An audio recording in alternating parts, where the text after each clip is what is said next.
Good morning sa inyo mga idol. Nagkati kayo ng bawi, malaki yan mga idol. Sobrang laki niyan. Ilang kilo na ata yung mga idol. Hindi ko alam ilang kilo yan mga idol.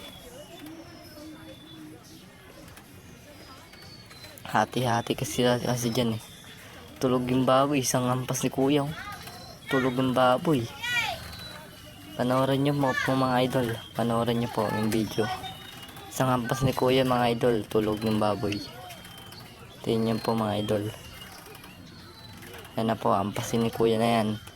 Nanigas mga idol, tapos sinaksak ni tatay mga idol. Ayan, sinaksak ni tatay yung mga idol. Dugo na, patay na idol. Isang palo ni kuya lang. Bagsak na agad mga idol. Ayan, panoorin nyo na yung video mga idol.